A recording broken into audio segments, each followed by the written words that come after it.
Yes sir, माहौल जबरदस्त शानदार। दोस्तों ये जो आपने अभी अभी जो फोटोज देखे हैं ये सारे वो बच्चे हैं सर जिन्होंने अपनी कड़ी मेहनत से अपने आप को और अपनी मेहनत को प्रूव किया है। सर अब वक्त आपका है and we are waiting for your pick there. माहौल बनने वाला शानदार वाला। और हाँ, अगर आपको इंडायरेक्ट टैक्स को one of the most scoring subject बनाना है तो ये जितने भी प्रोसीजरल चैप्टर्स है इनको बहुत ही सुंदरता से और इफेक्टिवली आपको रिवाइज करना होगा, जो हम करेंगे यहां पर। एंड सर ये जो चैप्टर हम पढ़ रहे हैं डिमांड एंड रिकवरी, शानदार वाला चैप्टर है सर, मस्त वाले सेक्शन से। एंड यस, इसके एग्जाम्स में आने के चांस भी बहुत हाई होते हैं। आइए बच्चों, sir demands and recovery section number 73 और 74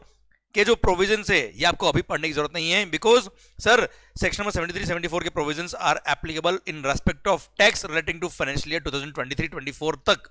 okay, from 2024-25 financial year onwards section number 74A applicable है, इसलिए आपको 74A पे ही ध्यान देना है। 73 74 अभी आपको पढ़ने की जरूरत नहीं है। जैसा मैंने आपको लास्ट में सितंबर 25 एग्जाम्स के लिए बताया था बेटा, सर नहीं आया था उसका क्वेश्चन, हाँ ना भाई, 74A के रिलेटेड ही आएगा एग्जाम में अगर पूछेंगे तो। ओके, तो मालिक 74A क्या कहता है कि अगर कभी भी sir tax not paid, short paid, या तो टैक्स आपने पे नहीं किया, शॉर्ट पे किया, एरोनियस रिफंड ले लिया डिपार्टमेंट से, या आपने रॉन्ग आईटीसी अवेल किया या रॉन्ग आईटीसी आपने यूटिलाइज किया, तो ऐसे केस में अच्छा for the financial year 24-25 onwards, तो ऐसे केस में डिपार्टमेंट आपको शो कोज नोटिस सर्व करेगा under section number 74A। Sir ध्यान दीजिएगा, यह opportunity being heard, show cause notice issue करेगा before issuing the demand order. आपको अपॉर्चुनिटी बीइंग हर्ड दी to represent yourself to produce your own case. आपके angle से tax लगता है कि नहीं लगता है आप बताएंगे सर। तो ऐसे केस में सर ये जो शो कोज नोटिस आपको सर्व करेगा डिपार्टमेंट, कितने टाइम में इशू करेगा, कितने टाइम में show cause notice will be served, which is called period of limitation. उसको बोलते हैं क्या, पीरियड ऑफ लिमिटेशन। जितने टाइम में शो कोज नोटिस सर्व कर सकते हैं, the time limit is 42 months. The time limit is 42 month to serve the show cause notice। अब ये show cause notice सर्व करने का टाइम लिमिट 42 मंथ कब से, जिस रिलेवेंट फाइनेंशियल ईयर से रिलेटेड वो टैक्स इन्वॉल्व था, वो फाइनेंशियल का रिटर्न, एनुअल रिटर्न फाइल करने का ड्यू डेट जो 31 दिसंबर after the end of the financial होता है, वो वहां से 42 मंथ, या फिर एरोनियस रिफंड अगर मिला था तो जिस दिन रिफंड मिला था वहां से 42 मंथ के अंदर डिपार्टमेंट आपको शो कोज नोटिस सर्व कर सकता है। अच्छा, अब सर यहां पे शो कोज नोटिस दे दिया, अब डिपार्टमेंट को एक टाइम लिमिट और दे दी टू सर्व दी ऑर्डर, और बोल दिया क्या 12 मंथ, जब आपको शो कोज नोटिस सर्व किया है, सर्व मतलब आशीष को जब रिसीव हुआ उसके 12 मंथ के अंदर ऑर्डर पास कर देना। पर हाँ, कमिश्नर के पास पावर है कि वो चाहे तो फर्दर 6 महीने का टाइम पीरियड और दे सकता है, या सुपीरियर ऑफिसर के पास पावर है कि वो आपको फर्दर प्रॉपर ऑफिसर को टाइम दे सकता है 6 मोर मंथ का, clear, to pass the order. तो 12 मंथ प्लस 6 मंथ का टाइम हो गया कब से, शो कोज नोटिस से, to serve the order. Okay मालिक, अब ये है पीरियड ऑफ लिमिटेशन। इस टाइम लिमिट के अंदर अगर डिपार्टमेंट ने आपको शो कोज नोटिस नहीं दिया ये टाइम लिमिट के अंदर, या ये जो टाइम लिमिट है इसके अंदर डिपार्टमेंट ने आपको ऑर्डर पास नहीं किया, तो ऐसे केस में जिस फाइनेंशियल ईयर से रिलेटेड मैटर था वो फाइनेंशियल ईयर का टाइम अगर निकल गया तो सर उस नोटिस को या उस ऑर्डर को बोलेंगे टाइम बार, और टाइम बार अगर है तो it is void ab initio. Clear, done. Sir ध्यान दीजिएगा, यहां पर जब 74A आया वहां पर शो कोज नोटिस सर्व करने का टाइम लिमिट जो है वो 42 मंथ ही है, भले ही जो टैक्स शॉर्ट पे किया, नॉन पेमेंट वगैरह जो था वो for the reasons of fraud था, विलफुल मिसस्टेटमेंट हो, सप्रेशन फैक्ट हो, या सप्रेशन फैक्ट हो with the intention to evade payment of tax हो, हाँ है ना भाई, या अदरवाइज मतलब मिस्टेक वाला मैटर हो या फ्रॉड वाला मैटर हो, सारे केस में the period of limitation is now same. Okay, clear. इसलिए the concept of extended period of limitation is now gone. पहले सेक्शन नंबर 73 मिस्टेक का केस हुआ करता था, 74 फ्रॉड वाले केस में लगता था। 74 के अंदर पहले एक्सटेंडेड टाइम मिलता था डिपार्टमेंट को to serve the show cause notice and to serve the order, extra time मिलता था, उसको बोलते थे एक्सटेंडेड पीरियड ऑफ लिमिटेशन। अब वो नहीं है, अब 74A सेक्शन इंट्रोड्यूस कर दिया है। मिस्टेक वाला मैटर हो या फ्रॉड वाला मैटर हो, दोनों ही केस में time limit is same to serve the show cause notice and order. आइए अब सर बात करते हैं, क्या अगर आपका matter sir show cause notice आपको सर्व हो गया और sir tax not paid, tax short paid, erroneously refunded या रॉन्ग आईटीसी अवेल्ड और यूटिलाइज वाला मैटर अगर आपका है, तो ऐसे केस में पेनल्टी कितना, इट डिपेंड्स कि सर आपने जो कर्म किया है वो कांड है या कर्म है। मतलब आपसे अगर मिस्टेक हुई है तो सर पेनल्टी का अमाउंट जो होगा वो maximum can be 10% of tax involve और rupees 10,000 under CGST, whichever is higher can be the penalty का amount. I repeat sir, under CGST penalty का अमाउंट कितना बेटा, 10% of tax involved और rupees 10,000 whichever is higher is the penalty amount under CGST। ये है mistake वाले case में। पर अगर आपने फ्रॉड, मिस रिप्रेजेंटेशन और सप्रेशन ऑफ फैक्ट अगर किया था with the intention to evade payment of tax, तो सर पेनल्टी का amount is 100% of tax involve. 100% tax involve is the penalty का अमाउंट। पर डिपार्टमेंट ने आपको सर एक ऑप्शन दिया है कि अगर शोकोस नोटिस सर्व होने से पहले ही, अब मैं पहले बात करूं किसकी, फ्रॉड वाले केस की, अगर शोकोस नोटिस सर्व होने से पहले ही आपने पूरा टैक्स विथ इंटरेस्ट पे कर दिया सर ऑन योर ओन असेटेनमेंट, या फिर आपको डिपार्टमेंट के किसी प्रोसीडिंग में पता पड़ा कि सर ये टैक्स बनता है और ऑफिसर ने आपको बताया इतना टैक्स आपका पेंडिंग है और ये फ्रॉडुलेंट इंटेंशन थी आपकी, पर शोकोस नोटिस सर्व होने से पहले ही आपने पूरा टैक्स विद इंटरेस्ट पे कर दिया, तो पेनल्टी का amount will be reduce to 15% of the tax involve, instead of 100%, आपको केवल 15% ही आपको पेनल्टी पे करना है, पर वो पेनल्टी का अमाउंट भी before service of show cause notice हो जाना चाहिए। पर अगर सर शोकोस नोटिस सर्व हो गया सर, और अब ऐसे केस हमको लगता है अब तो फंस गए भाई, तो फटाफट आपको लगता है केस हारने वाले हो, तो फटाफट within 60 days from the date of service of the show cause notice पूरा tax with interest with 25% of tax involve अगर आपने पेनल्टी पे कर दिया तो आपका मैटर कंक्लूड हो जाएगा, all the proceedings under this section will conclude. Sir फिर अगर मान लो शोकोस सर्व हुआ पर आपको लगा मैं तो कंटेस्ट करूंगा, सर आपने शोकोस को कंटेस्ट किया सर, और अगर अल्टीमेटली आप केस जीत गए तो मजा आ गया, ना टैक्स ना इंटरेस्ट ना पेनल्टी, पर अगर आप केस हार गए, डिमांड ऑर्डर सर्व हो गया, अब जब ऑर्डर सर्व हुआ अब आपको लगता है क्या मेरे को अपील में नहीं जाना है, मैटर को क्लोज करने का है, तो अगेन आपको 60 दिन का टाइम दिया, विद इन 60 डेज अगर आपने जिस दिन ऑर्डर सर्व हुआ आपको उसके 60 डेज में अगर आपने पूरा टैक्स विथ इंटरेस्ट जो उस ऑर्डर में थे विथ जितना पेनल्टी उसमें लगाया है उसका 50%, मतलब 100% tax involve is the penalty, तो 50% ऑफ द टैक्स इन्वॉल्व अगर आपने पेनल्टी अमाउंट पे कर दिया with in 60 days of the service of the order, तो सर रिमेनिंग 50% पेनल्टी आपकी वे हो जाएगी and all the proceedings under this section will conclude. और सर अगर ऑर्डर सर हो गया 60 डेज हो गए उसके बाद भी आपने 60 डेज के अंदर आपने पे नहीं किया, आपने मान लो सर उसके बाद पे किया, तब तो आपको 100% टैक्स इन्वॉल्व पेनल्टी पे करना ही, पेनल्टी में कोई वेवर नहीं मिलेगा। और हाँ अगर आप अपील में चले गए, अपील में केस जीत गए बहुत अच्छी बात है, अपील में केस हार गए और भी अच्छी बात है, अब आप चाहते हो कि मैं तो पूरा पे कर दूं मेरे लिए कुछ वेवर ऑफ पेनल्टी मिलेगा क्या, तो अपील में हारने के बाद जब ऑर्डर पास हुआ उसके बाद तो कोई कंसेशन नहीं मिलेगा, पूरा टैक्स जो अपील के ऑर्डर में पास हुआ वो पूरा टैक्स इंटरेस्ट विद जो पेनल्टी 100% वो आपको पे करनी पड़ेगी। Clear, done. तो सर ये लिटिगेशन का वो उसके लिए डिपार्टमेंट ने आपको ऑप्शन दे रखा है for reduction of the penalty का अमाउंट। अब आते हैं किसके केस में, मिस्टेक के केस में पेनल्टी का अमाउंट कितना बेटा, कम अमाउंट है, क्योंकि यहाँ पे मिस्टेक वाला मैटर है, आपका intention to evade payment of tax नहीं था, तो ऐसे केस में 10% ऑफ टैक्स इन्वॉल्व और ₹10,000 whichever is higher is the penalty का अमाउंट। अब ऐसे केस में अगर शोकोस नोटिस सर्व होने से पहले ही ऑन योर ओन असेटेनमेंट या डिपार्टमेंट के किसी प्रोसीडिंग में आपको पता पड़ गया before service of show cause notice आपने पूरा टैक्स विथ इंटरेस्ट पे कर दिया, तो no penalty will be charge. Sir अब ऐसे केस में मान लो शोकोस सर्व हो गया, अब शोकोस सर्व हो गया उसके भी 60 दिन में 60 डेज में अगर आपने पूरा टैक्स विथ इंटरेस्ट पे कर दिया, no penalty will be charge, कोई पेनल्टी पे करने की जरूरत नहीं है। पर अगर आपने शोकोस को कंटेस्ट किया, केस अगर आप जीत गए, आपके फेवर में ऑर्डर आ गया, मजा आ गया, अगर आप केस हार गए, ऑर्डर पास हो गया, उस ऑर्डर में जितना टैक्स का अमाउंट है विथ इंटरेस्ट है विथ 10% ऑफ टैक्स इन्वॉल्व और ₹10,000 व्हिचएवर इज हायर, अब पेनल्टी पे करना ही पड़ेगा, भले ऑर्डर के नेक्स्ट डे ही पे करो या 60 डेज में पे करो या उसके बाद पे करो, वी डोंट केयर, अब आपको पूरा पेनल्टी पे करना पड़ेगा। अब ऑर्डर पास होने के बाद यहां 60 दिन में पे करने में कोई बेनिफिट नहीं मिलता है, क्योंकि एनीवेज पेनल्टी का amount is 10% of tax involve बेटा, हाँ है ना भाई। तो सर मिस्टेक वाले केस में केवल दो ही जगह आपको बेनिफिट मिल रहा है, तो before service of show cause notice या within 60 days from the serve of show cause notice अगर आपने पूरा टैक्स विद इंटरेस्ट पे कर दिया तो पेनल्टी वे हो जाएगी, नहीं तो फिर पेनल्टी जो टैक्स का अमाउंट है उसका 10% पेनल्टी आपको लगेगी और ₹10,000 whichever is higher under CGST. Clear, done. शायद मेरी बात आप तक समझ में आ गई बच्चों, क्लियर। अच्छा मैंने एक एग्जांपल यहां पढ़ाया था आपको, बता देता हूं आपको कि कभी भी मान लो शोकोस नोटिस सर्व हुआ जिसके अंदर फाइनेंशियल ईयर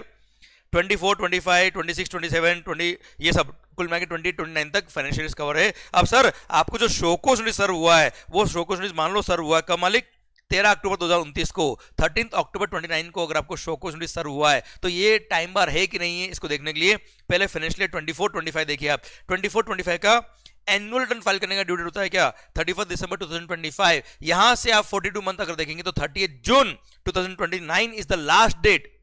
जब तक शोकोस नोटिस सर्व हो सकता है फॉर फाइनेंशियल 24-25। अब आपको शोकोस कब सर्व हुआ मेरे मालिक, 13 अक्टूबर 2029 को सर्व हुआ है, तो 30 जून 29 के बाद शो को सर्व हुआ है, इसलिए for the financial 24-29 for the financial 24-25 this show cause notice is time barred, ठीक है। तो this show cause notice is time barred for only financial 24-25, but for the remaining part of the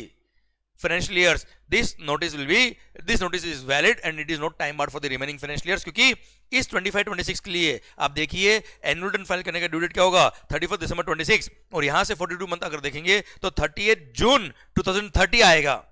और ये show cause notice उससे पहले issue हो गया, तो यस ऑब्वियसली सर 25 26 ऑनवर्ड्स ये जो शो कोज आपको सर्व हुआ है फॉर द फाइनेंशियल ईयर्स ये वैलिड है, और उसके लिए आपका ये शो कोज नोटिस कंटिन्यू रहेगा, पर 24 25 के लिए टाइम बार हो गया। आई होप बात समझ में आ गई बच्चों। अब मान लो शो कोज नोटिस सर्व हुआ फाइनेंशियल ईयर 28 29 तक के लिए, अब अगला साल 2029 30 था, उसके लिए sir same matter same SSC का चल रहा था बेटा, और ये शो कोज नोटिस आपको इशू हुआ, अभी तक ऑर्डर फाइनल नहीं हुआ है, अभी मैटर चल रहा है सब, ऑर्डर नहीं आया अब तक। तो ऐसे केस में for the subsequent financial year subsequent tax period अगर डिपार्टमेंट ने आपको same issue with same ground पर अगर आपको एक स्टेटमेंट भी इशू कर दिया, तो सर ऐसे कैसे मान लेंगे आपको शो कोज नोटिस सर हो गया है, आपको फॉर सब्सिक्वेंट पीरियड अलग से शो कोज नोटिस डिपार्टमेंट ने नहीं दिया तो भी चलेगा, एक स्टेटमेंट से ही काम हो जाएगा बेटा, हाँ है ना भाई। No need to serve the show cause notice in this case if the matter is same, grounds are same on the same SSC. अगर प्रीवियस टैक्स पीरियड का आपको शो कोज नोटिस सर्व हो रखा है और वो मैटर अभी पेंडिंग है, अब तक ऑर्डर पास नहीं हुआ तो ओके मालिक डन। अब सर मान लो आपको सर डिमांड ऑर्डर पास हो गया, शो कोज नोटिस दिया डिपार्टमेंट ने, आपने उसका रिप्लाई दिया, अल्टीमेटली डिमांड ऑर्डर पास हो गया। अब ऑर्डर पास हो गया और ऑर्डर में लिखा था क्या सर आपने फ्रॉड किया था, your intention was the fraudulent, और ऐसे केस में आप पे 100% ऑफ टैक्स इन्वॉल्व का पेनल्टी लगाया था, और आपको लगा था क्या ये तो बड़ी नाइंसाफी होगी, आपने इसके अगेंस्ट अपील फाइल कर दी। अपील फाइल करी कहां, अपील अथॉरिटी को, और उसके बाद जीएसटीटी को, उसके बाद हाई कोर्ट को, सुप्रीम कोर्ट को, अल्टीमेटली अपील अथॉरिटी को आपने अपील फाइल कर दी, और वहां पे आपने अपील लेवल पे प्रूव कर दिया कि हाँ जी हाँ शॉर्ट पेमेंट हुआ है, नॉन पेमेंट हुआ है, एरोनियस रिफंड है, सर मैंने रॉन्ग आईटीसी ले लिया था साहब, पर मेरा इंटेंशन फ्रॉडुलेंट नहीं था। अगर आपने प्रूव कर दिया तो सर ऐसे केस में वो मिस्टेक वाले मैटर में कवर हो जाएगा, फ्रॉड के मैटर में कवर नहीं होगा, और ऐसे केस में ये अपील अथॉरिटीज जो ऑर्डर पास करेगी, ये डायरेक्शन देगी उस लोअर अथॉरिटी को जिसने ओरिजिनली ऑर्डर पास किया था, उसको बोलेंगे कि भाई साहब नो डाउट असेस ने टैक्स नहीं पे किया, कम पे किया एटसेट्रा, पर इसका इंटेंशन फ्रॉडुलेंट नहीं था, यहां पे इंटेंशन वाज ऑफ मिस्टेक, इसलिए सर वो डायरेक्शन इश्यू करेंगे उस एडजुडिकेटिंग अथॉरिटी को कि इसका ऑर्डर इसका टैक्स का अमाउंट, इंटरेस्ट पेनल्टी का अमाउंट रीडिटरमाइन किया जाए having regard to the fact that ये फ्रॉड नहीं था, मिस्टेक था। तो ऐसे केस में टैक्स तो वही रहेगा, इंटरेस्ट भी उतना ही रहेगा, पेनल्टी का अमाउंट जो है वो 10% of tax involve rupees 10,000 whichever is higher वो हो जाएगा, क्योंकि 100% टैक्स इन्वॉल्व पेनल्टी फ्रॉड के केस में लगता है बच्चों, और ये अमाउंट ऑफ पेनल्टी रीडिटरमाइन करना पड़ेगा within 2 years from the date of such direction given by the appellate authorities. Clear done. I hope मेरी बात समझ में आ रही है बच्चों आपको। आइए सर अब बुक में से भी बताता हूं मैंने आपको क्या क्या पढ़ा दिया। तो सर सबसे पहली बात तो ये शो कोज नोटिस कब सर्व होता है मैंने बता दिया आपको, पर हाँ ध्यान रखिएगा अगर amount of tax involve in a financial year is up to ₹999, tax involve in a financial year is up to ₹999, तो भले ही short payment, non payment etcetera है, पर आपको उस ईयर के लिए कोई शो कोज नोटिस सर्व नहीं किया जाएगा, छोटे छोटे अमाउंट के लिए कोई दिमाग खराब नहीं करने का बेटा, हाँ है ना भाई डन। अब सर एक और पॉइंट यहाँ पर है, अब जो पॉइंट पेंडिंग है केवल मैं वो बता रहा हूं, अगर मान लो डिपार्टमेंट आपको शो कोज नोटिस सर्व करने वाला है तो प्रॉपर ऑफिसर चाहे तो उसकी चॉइस है, वो चाहे तो आपको शो कोज नोटिस सर्व करने से पहले ही प्री नोटिस कम्युनिकेशन कर देगा, सो दैट नोटिस सर्व होने से पहले ही अगर उसने आपको नोटिस कम्युनिकेशन दे दिया और आपने उसका रिप्लाई दिया, आपने ऑफिसर को या तो सेटिस्फाई कर दिया या जो आपको लगा कि हाँ यार ऑफिसर सही बोल रहा है, आपने उसको एक्सेप्ट करके difference amount of tax interest pay कर दिया, तो सर ऐसे केस में no show cause notice will be issued in respect of that amount, so that litigation नहीं हो लंबे चौड़े। पर हाँ आपने डिपार्टमेंट जब प्री नोटिस कम्युनिकेशन आपको दिया, उसका रिप्लाई दिया, अगर डिपार्टमेंट को रिप्लाई एक्सेप्टेबल नहीं लगता है तो वो शो कोज नोटिस इशू करेंगे। सेकंड थिंग, अगर उनको डिपार्टमेंट को लगता है कि सर आपने जो रिप्लाई दिया वो एक्सेप्टेबल है, तो ठीक है वो शो कोज नोटिस सर्व ही नहीं करेंगे। थर्ड सेकंड केस, अगर मान लो आपने sir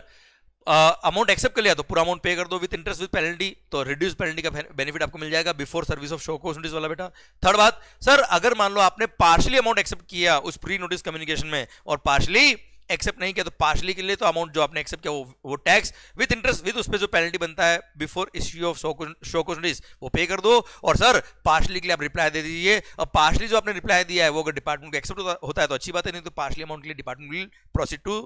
serve the show cause notice for the remaining amount due बेटा, हाँ है ना भाई। ये पेनल्टी के प्रोविजंस मैंने आपको ऑलरेडी पढ़ा दिए, I hope you got the entire point sir. Okay अब ठीक है सर, ये मैं आपको ऑलरेडी बता चुका हूं। ओके अब ये बड़ा इंपॉर्टेंट नोट है सर, अभी अभी हमने पढ़ा क्या कि पेनल्टी का अमाउंट रिड्यूस हो जाएगा। अगर आपका इंटेंशन फ्रॉडुलेंट नहीं था तो अमाउंट ऑफ पेनल्टी का है कितना, 10% of tax involve rupees 10,000 whichever is higher is the penalty का अमाउंट। पर अगर कोई एसएससी ने सेल्फ असेस्ड टैक्स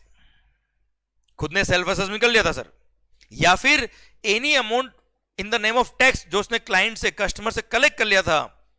या तो सेल्फ असेस्ड टैक्स या any amount of tax which he is collected from the customer या client from the recipient, and वो अमाउंट उसने गवर्नमेंट को डिपॉजिट नहीं किया within 30 days from the due date of payment of such tax.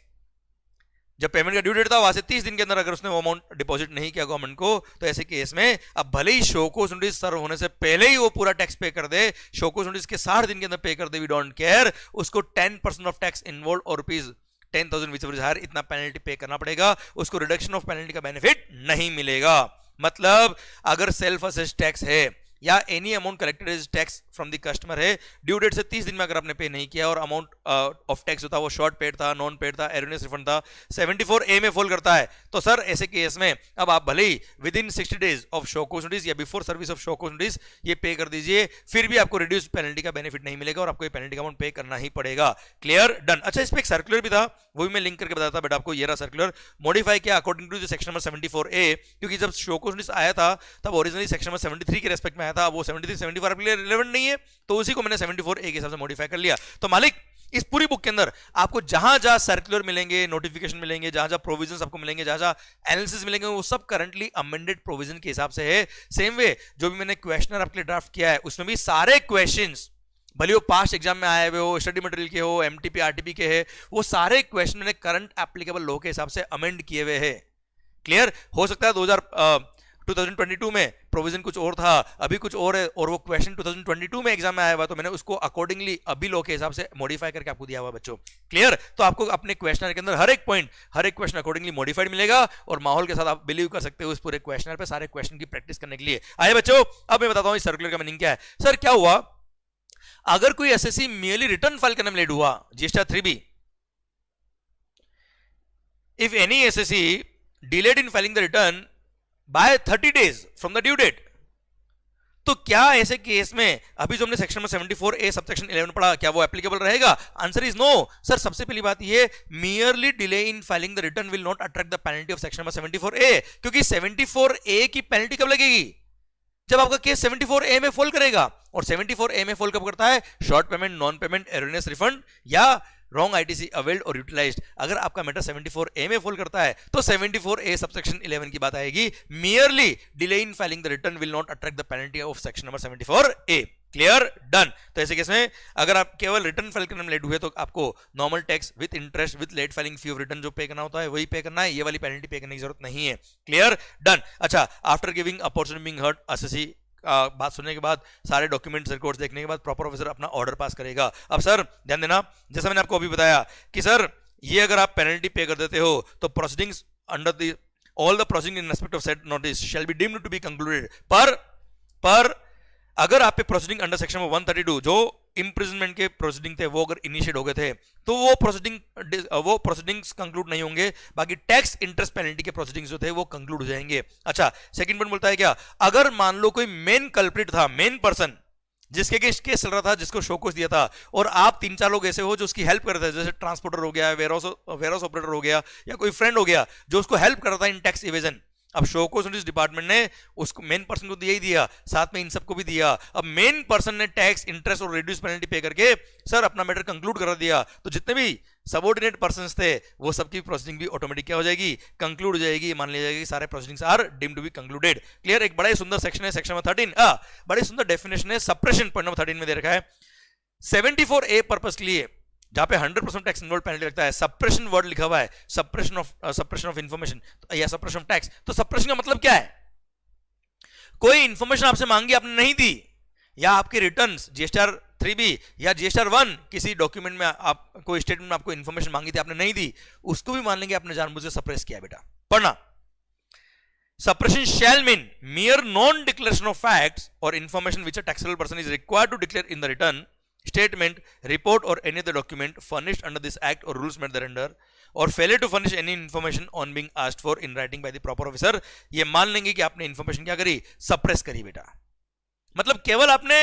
Return के अंदर कोई information मांगी थी, आपने आधी इंफॉर्मेशन दी और कुछ कॉलम ब्लैंक छोड़ दिया, तो मान लेंगे वो सप्रेशन है। बेटा जानबूझ के आपने इंफॉर्मेशन नहीं दी। Clear, done. और वहां पे सेक्शन नंबर 74A में जो फ्रॉड वाला पेनल्टी वो अट्रैक्ट हो जाएगा आपके लिए। आइए बच्चों, सर अच्छा एक एग्जांपल दे रखा है मैंने, sir time to serve the show cause notice, जैसे फाइनेंशियल 24-25 की बात करें, एनुअल रिटर्न फाइल करने का ड्यू डेट क्या है 31 दिसंबर 25, तो sir 30 June 29 will be the last date जब आपको शो को सर्व हो सकता है। सर्व मतलब एसएससी को रिसीव हो जाना चाहिए बच्चों। Clear, done. आइए सेक्शन नंबर 75, आइए सर सेक्शन नंबर 74 ए पूरा शिद्दत के साथ मैंने आपको पढ़ा दिया है, होप मजा आया होगा बेटा आपको। सर आइए general provision relating to determination of tax. अगर कभी भी किसी कोर्ट ने, अपीलेट ट्रिब्यूनल ने अगर आपको शो को सर्व करने का टाइम या ऑर्डर सर्व करने का टाइम स्टे कर दिया, डिपार्टमेंट को स्टे दे दिया भाई, तो the period of stay will be excluded while computing period of limitation to serve the show cause notice and order. Second, अगर मान लो सर अपीलेट अथॉरिटी या अपीलेट ट्रिब्यूनल या किसी कोर्ट ने कंक्लूड किया कि ये मैं आपको ऑलरेडी पढ़ा चुका हूं कि मैटर फ्रॉड का नहीं, मिस्टेक का, तो amount of tax will be, amount of penalty will be redetermined. हाँ है ना भाई, और रीडिटरमिनेशन करना पड़ेगा within 2 years from the set direction. आपका ये अमाउंट ऑफ पेनल्टी को क्या करेंगे, रीडिटरमिनेशन करेंगे। ओके सर, अब ध्यान देना, हमेशा अगर एसएस ने अप्लाई किया है फॉर पर्सनल हियरिंग तो उसको पर्सनल हियरिंग का मौका दिया जाएगा, और अगर कभी भी एसएससी के अगेंस्ट एडवर्स डिसीजन जा रहा है तभी उसको पर्सनल हियरिंग का मौका देना पड़ेगा। और अगर पर्सनल हियरिंग का मौका दिया है तो सर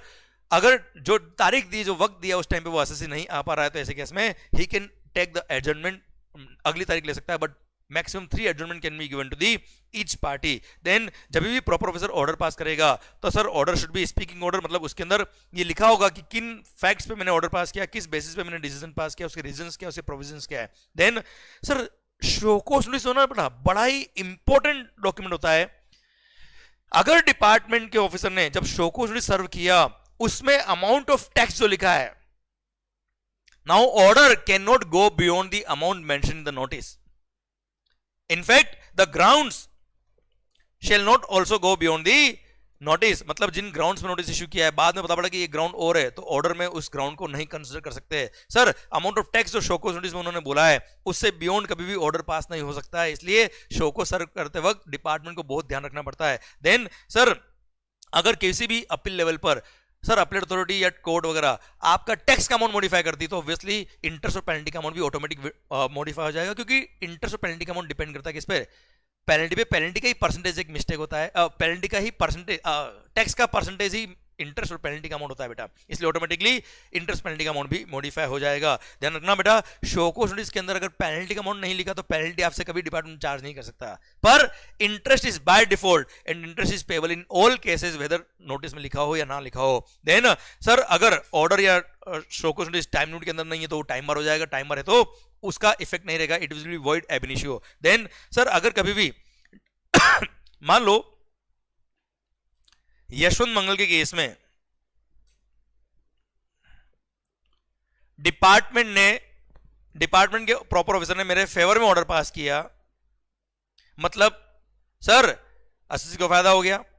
और डिपार्टमेंट को लगता है कि नहीं यार ये ऑर्डर सही पास नहीं हुआ, it is against the revenue, और ऐसे केस में डिपार्टमेंट ने अपील फाइल कर रखी है, डिपार्टमेंटल अपील फाइल कर रखी है to the appellate authority, appellate tribunal या sir to the high court या हाई कोर्ट में, अपीलेट अथॉरिटी, अपीलेट ट्रिब्यूनल या हाई कोर्ट में अपील चल रही है साहब। अब ऐसे केस में सर सेम मैटर मान लो साहिल का भी था। सर साहिल मान लो कोई एसएससी है जिसका सेम बिजनेस था, सेम ग्राउंड्स थे, सेम केस था उसका जो मेरा केस था, और उस केस में डिपार्टमेंट को शो कोज नोटिस और ऑर्डर पास करने का जो टाइम लिमिट दे रखा है वो टाइम लिमिट के लिए यहां पे एक प्रोविजन दे रखा है कि सर जिस दिन मेरे फेवर में ऑर्डर पास हुआ था, हाँ है ना भाई, और डिपार्टमेंट ने डिसाइड किया कि मैं इसके अगेंस्ट फर्दर अपील फाइल कर रहा हूं, तो सर अगर डिपार्टमेंट ने फर्दर अपील फाइल कर दी थी मेरे वाले केस में बेटा which was having the same matter जो साहिल को दिया है। अब सर सुनना मेरी बात ध्यान से, अगर यशवंत मंगल के मैटर पे डिपार्टमेंट ने अपील फाइल करी हुई to the sir appellate tribunal, high court या सुप्रीम कोर्ट में अपील फाइल करी हुई है, तो ऐसे केस में सर जब तक वो अपील का डिसीजन नहीं आता तब तक how the department can follow the decision which was passed in favour of Yashwant Mangal. इसलिए साहिल के केस में भी department show cause notice serve नहीं कर पाएगा, कोई ऑर्डर पास नहीं कर पाएगा जब तक कि सुप्रीम कोर्ट, हाई कोर्ट या अपीलेट ट्रिब्यूनल जिसके अभी भी अपील करी हुई अपील का ऑर्डर नहीं आता बेटा तब तक। इसलिए टाइम लिमिट कैलकुलेट करते वक्त, time limit to serve the show cause notice, time limit to serve the order calculate करते वक्त सर जिस दिन डिपार्टमेंट ने अपील फाइल करी थी टू दी अपीलेट अथॉरिटी, वहां से लेके जब डिसीजन नहीं आया था उस रेस्पेक्टिव अथॉरिटी का, that time limit will be excluded, date of filing appeal और date of decision, date of order of that appellate authority sir this time will be excluded while computing time limit of service of show cause notice and order. हाँ है ना भाई, done. अब आ रहा है क्या sir, ध्यान देना बेटा, अगर कभी भी self assessed tax remains unpaid, मतलब आपने जीएसआर 1 फाइल कर दिया, उसमें डिक्लेयर कर दिया कि मेरा ये टैक्स बनता है, पर 3B फाइल करते वक्त अगर आपने वो टैक्स पे नहीं किया तो सर वहां पे आपको डिपार्टमेंट डायरेक्ट रिकवरी करने पहुंचेगा, वहां पे आपको कोई शोकॉज नोटिस वगैरह सर्व नहीं करेगा। कारण क्या है इसका? सिंपल कारण ये है कि जब शोकॉज नोटिस किस बात का, अपॉर्चुनिटी बीइंग हर्ड किस बात की, आप खुद बोलते हो मेरा टैक्स लायबिलिटी बनता है, आपने पे नहीं किया तो डिपार्टमेंट डायरेक्ट रिकवरी करेगा, वहां 74A का प्रोविजन फॉलो करने की जरूरत नहीं है। और हाँ सर, बड़ा ही इंपॉर्टेंट प्रोविजन मुझे लगता है पॉइंट नंबर 13 कि अगर कभी सेक्शन नंबर 74A की पेनल्टी आप पे लग गई तो किसी भी सेक्शन में इस पूरे एक्ट में आप पे कोई पेनल्टी चार्ज नहीं होगा। जैसे ऑफेंसेस पेनल्टी चैप्टर के अंदर हमने सर्कुलर पढ़ा हुआ है सर, जहां पे बोगस बिल वगैरह के ट्रांजेक्शन के लिए पेनल्टी दे रखा है, तो सर वो पेनल्टीज नहीं लगेगी अगर सेक्शन नंबर 74A का पेनल्टी लगता है पे तो। ओके मालिक सर, तो 122 वगैरह के सेक्शन की पेनल्टी नहीं लगेगी अगर सेक्शन नंबर 74A की पेनल्टी आप पे लगे तो बेटा। हाँ है ना भाई, ये आपका बड़ा इंपॉर्टेंट टॉपिक। सेक्शन नंबर 75 भी खत्म होता है। अब आइए छोटे छोटे टॉपिक है सर इस चैप्टर के, देखते हैं हम इनको ध्यान से। एक सेकंड। ओके सर, आइए सेक्शन नंबर 160, ये क्या बोलता है? अगर मान लो डिपार्टमेंट ने कोई नोटिस इश्यू किया, कोई असेसमेंट किया, रीअसेसमेंट किया, एडजुडिकेशन किया, रिव्यू किया, रिविजन किया, रेक्टिफिकेशन किया, नोटिस इश्यू किया, समन इश्यू किया, या कोई भी प्रोसीडिंग्स, और उसमें डिपार्टमेंट से उस नोटिस में, ऑर्डर एटसेट्रा में कोई मिस्टेक हो गया, डिफेक्ट हो गया या ओमिशन हो गया,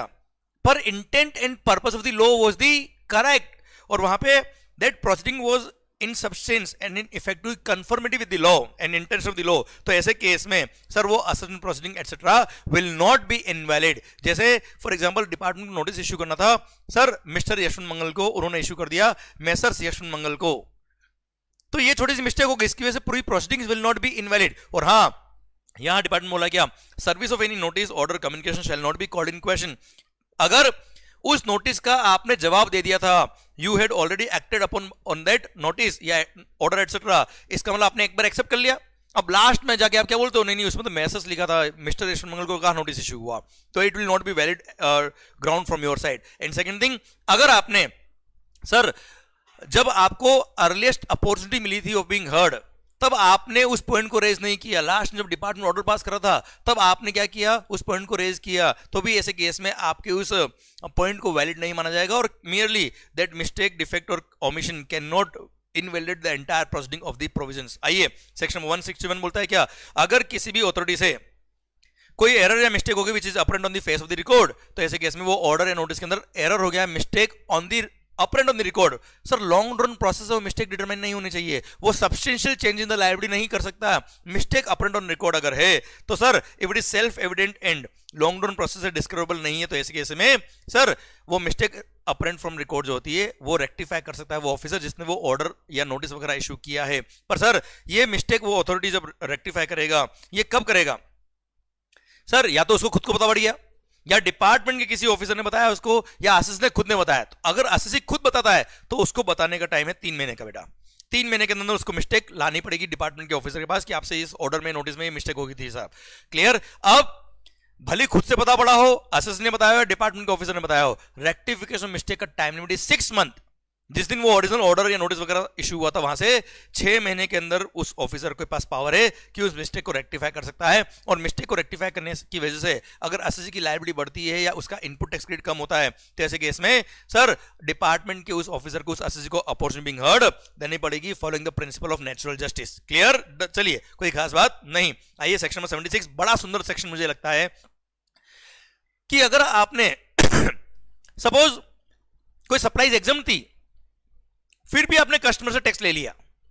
या किसी सप्लाई पे रेट ऑफ टैक्स था 5%, आपने 18% टैक्स ले लिया, तो यू कांट से ये मेरी स्टाइल थी कमाने की, मैंने एक्स्ट्रा टैक्स लिया, वो मेरा प्रॉफिट है, गवर्नमेंट तुम्हारा टैक्स केवल 5% था, तुम 5% ले लो, या एग्जाम था you can't collect the tax. नहीं सर, ऐसा नहीं हो सकता है। सेक्शन नंबर 76 इस तरह के लोगों के लिए दे रखा है और बोल रखा है क्या, अगर आपने टैक्स के नाम पे कोई भी अमाउंट,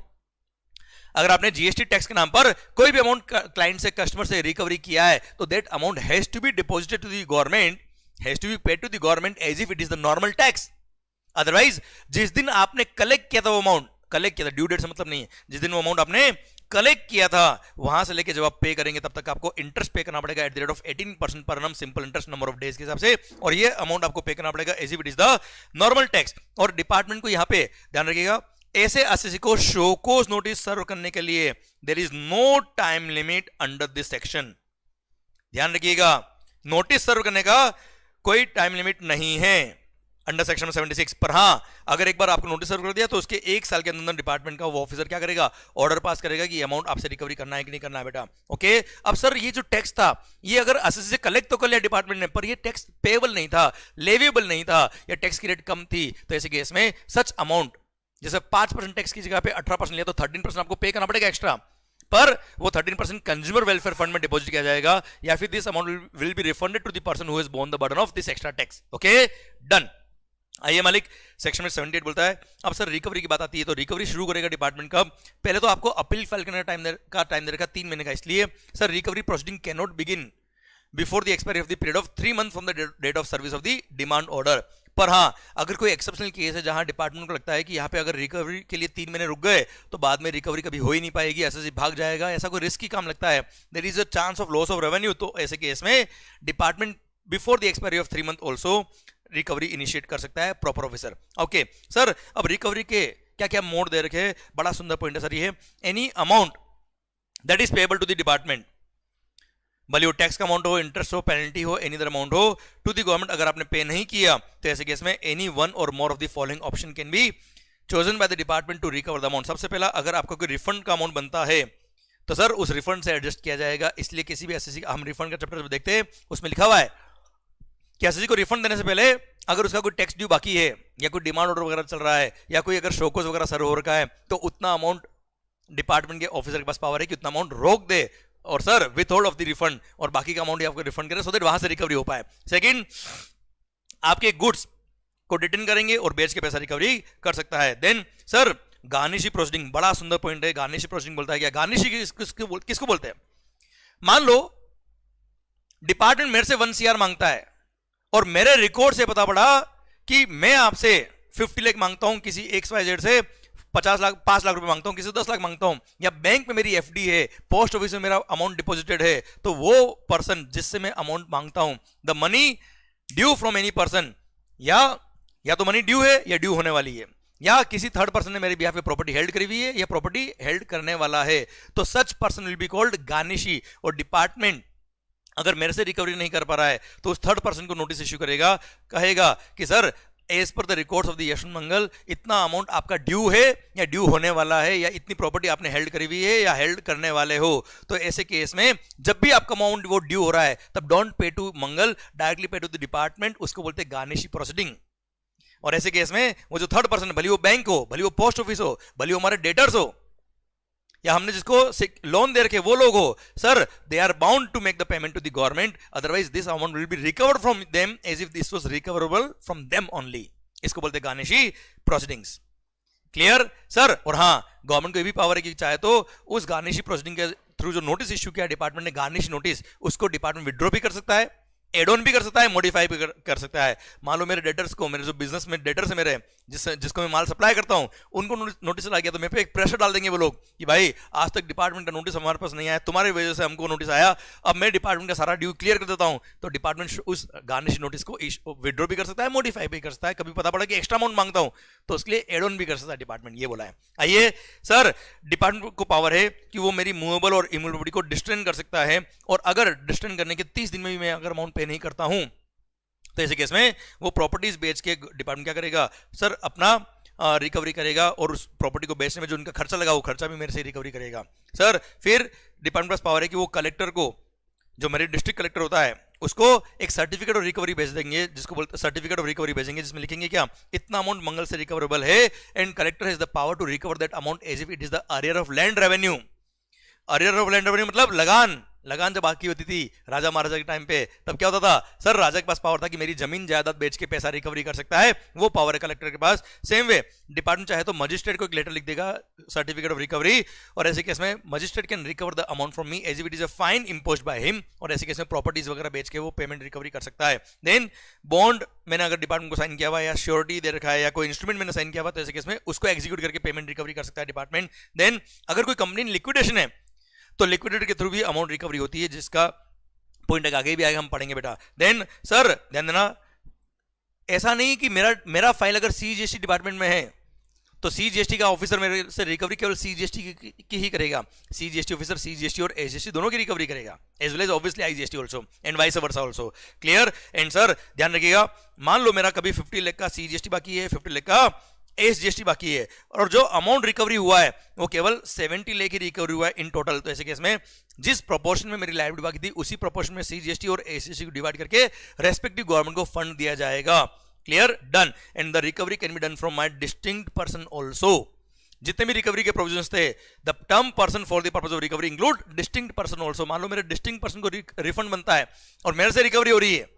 तो उस रिफंड से भी अमाउंट एडजस्ट कर सकते हैं बेटा। क्लियर? डन। अब सर एक इंस्ट्रक्शन दिया डिपार्टमेंट ने अपने ऑफिसर्स को और बोला क्या कि भाई रिकवरी की बहुत बात की है, आप कभी भी सर्च इंस्पेक्शन या इन्वेस्टिगेशन के लिए जा रहे हो, उस टाइम आप रिकवरी नहीं कर सकते हो, आप वसूली भाई नहीं हो यार।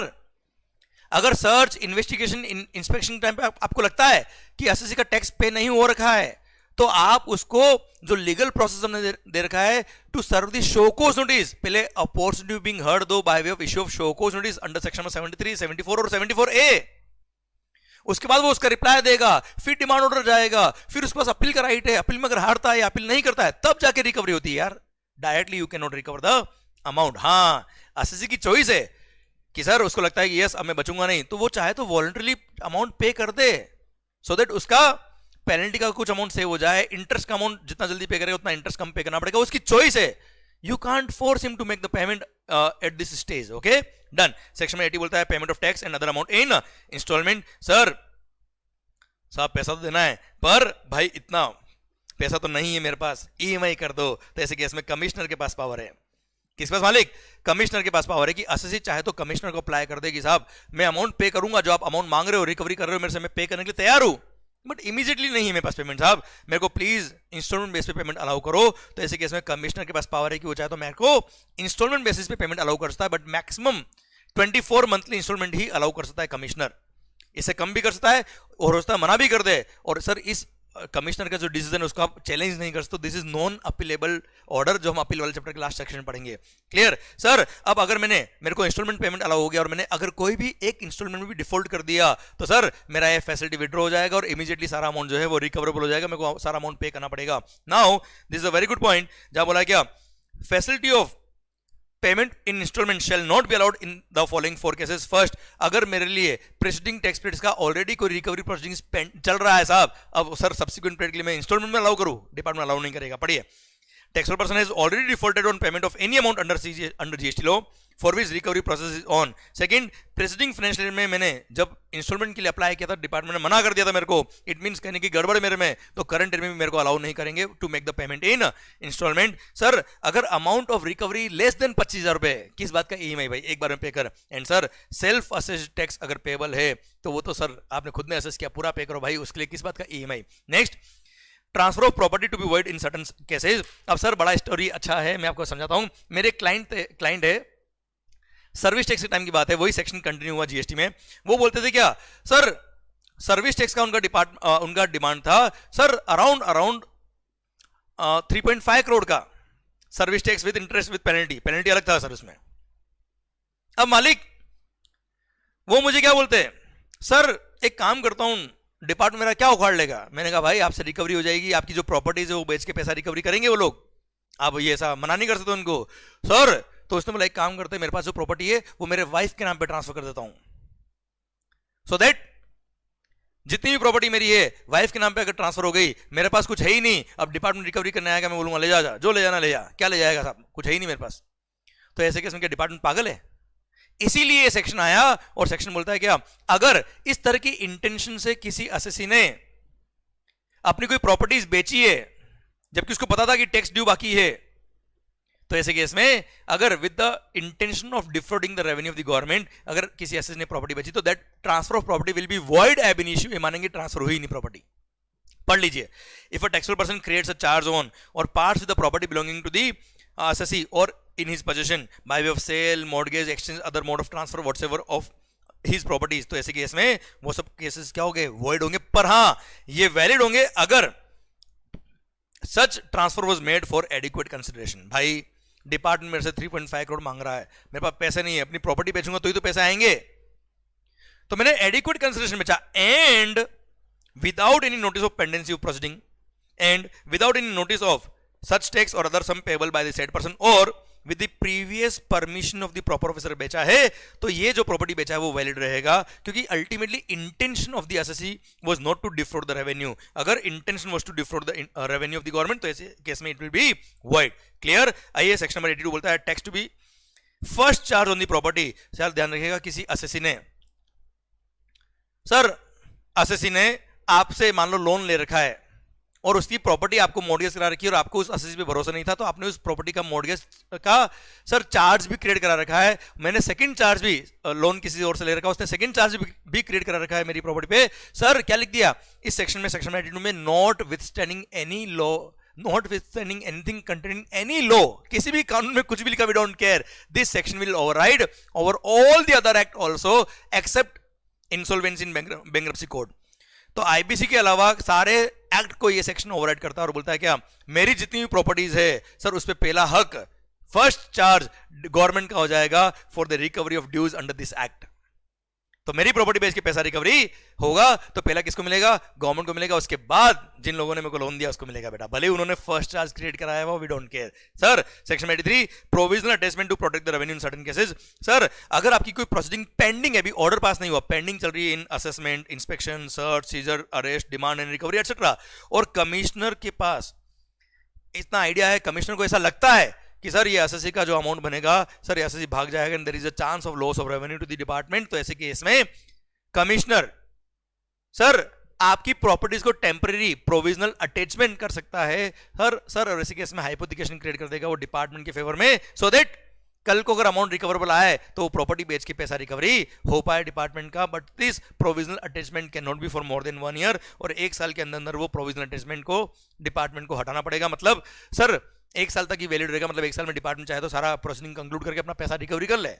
वरना बाद में वो प्रोविजनल अटैचमेंट क्या हो जाएगा, विड्रॉ हो जाएगा. आइए बच्चों last section, section 84 continuation validation of certain recovery proceedings. अगर मान लो आपके अगेंस्ट कोई रिकवरी प्रोसीडिंग इनिशिएट हो गई थी सर, और उसके बाद आपने अपील फाइल कर दी या रिवीजन में मैटर चला गया या अदर प्रोसीडिंग्स, जैसे सर आईबीसी में आपका मैटर चला गया बेटा, कॉर्पोरेट डेटर अंडर आईबीसी, किसी भी मैटर पे आपको ऑर्डर पास हो गया, आपसे अमाउंट रिकवरेबल था, और सर ऐसे केस में आपने अपील फाइल कर दी या मैटर आपका रिवीजन में चला गया या अदर प्रोसीडिंग में चला गया. अब सर ध्यान दीजिएगा, अब जब उस अपील का डिसीजन आया या रिवीजन या अदर प्रोसीडिंग का डिसीजन आया, अब उसमें amount of tax interest penalty अगर एनहांस हो गया तो ऐसे केस में कमिश्नर आपको अनदर नोटिस ऑफ रिकवरी भेजेगा फॉर दैट एनहांस्ड अमाउंट. पर जो ऑलरेडी अमाउंट के लिए आपको रिकवरी इनिशिएट करी थी उसके लिए वापस से फ्रेश नोटिस इश्यू करने की जरूरत नहीं. सपोज 1 CR के लिए आपका ऑलरेडी रिकवरी शुरू था, तो सर अनदर नोटिस जो इश्यू किया जाएगा वो एनहांस्ड अमाउंट के लिए, मान लो एनहांस्ड अमाउंट 15 लाख रुपए का था तो 15 लाख के लिए ही आपको अनदर नोटिस इश्यू किया जाएगा. 1 करोड़ के लिए आपको फ्रेश नोटिस इश्यू करने की जरूरत नहीं है, और recovery proceeding will begin from the place, from the stage जहां पे वो स्टे हुई थी. सर आपके अगेंस्ट आपने अपील कर दी या रिवीजन में चला गया मैटर, तो रिकवरी स्टे हो जाती है. तो जिस स्टेज पर रिकवरी रुका था उसी स्टेज से वापस से कंटिन्यू हो जाएगा, वापस से शुरू से जीरो से शुरू करने की जरूरत नहीं है. पर अगर अमाउंट ऑफ ड्यूज रिड्यूस हो गए इन सच अपील और अदर प्रोसीडिंग एटसेट्रा, तो ऐसे केस में आपके लिए कोई नया नोटिस ऑफ रिकवरी नहीं बजेंगे, बस रिड्यूस्ड अमाउंट के लिए department will start the recovery. पर recovery again will begin from the जिस जगह पे रुकी हुई थी उसी स्टेज से, the stage at which recovery proceeding were stayed, वही से स्टार्ट किया जाएगा. नया फ्रेश नोटिस ऑफ रिकवरी नहीं देंगे, शुरुआत से शुरू करने की जरूरत नहीं है. क्लियर. और सर्कुलर इशू हुआ था क्या, सिंस इसके अंदर बोला है क्या सर अपील, रिवीजन और अदर प्रोसीडिंग्स, तो सर उसके लिए सर्कुलर आया कि अगर मान लो कभी कोई कंपनी इंसॉल्वेंसी इन बैंक्रप्सी कोर्ट में जाती है तो कोई कॉर्पोरेट डेटर का वहां पे इंसॉल्वेंसी इन बैंक्रप्सी कोर्ट के अंदर जो डिसीजन आया, सपोज उसका ड्यू था 1 CR का और उसमें डिमांड जो कंफर्म हुआ वो कितना हुआ, सपोज 70 लाख का ही कंफर्म हुआ, तो ऐसे केस में रिकवरी प्रोसीडिंग जो होगी वो 70 लाख के लिए ही कंटिन्यू रहेगी. पर yes fresh notice of recovery देने की जरूरत नहीं है डिपार्टमेंट को. 70 लाख जिस स्टेज पे रिकवरी रुकी थी उसी स्टेज से कंटिन्यू हो जाएगी रिकवरी बेटा. क्लियर. इसी के साथ भारत माता की जय. इसी के साथ ये डिमांड एंड रिकवरी का चैप्टर भी खत्म होता है. अब I hope you got the entire concept. I hope आपका सारा प्रोविजन रिवाइज हो गया होगा एंड आई होप ये लेक्चर्स आपके लिए यूजफुल रहे होंगे. और अगर मजा आ रहा है तो डू लाइक एंड कमेंट में सर जरूर बताइए बताइएगा कि मजा आया कि नहीं आया, ये फास्ट रिवीजन लेक्चर आपके रिवीजन में हेल्प कर रहे कि नहीं कर रहे, माहौल बन रहा कि नहीं बन रहा, आपको सर बताना पड़ेगा मुझे, तभी मजा आएगा मेरे को भी। ऑल द बेस्ट गाइस, मस्त होके पढ़े, खुश होके पढ़े, which is very very very much important. और क्या लिखा आपके लिए टुडे, आज का जो दिन आपका क्या है, this is an opportunity to do a better work than yesterday. तभी हम खुद से जीतेंगे, तभी हम खुद से आगे बढ़ेंगे। आपका कंपटीशन अगर किसी से है तो खुद से है, बस खुद से कॉम्पीट करो, आगे बढ़ते जाओ। God will always bless you, may God bless you. माहौल बनाते जाए, खुश होके पढ़ाई करे, एनर्जी के साथ पढ़ाई करे, एंड सर मस्त रहे। Thank you so much, love you lot, take care, bye bye.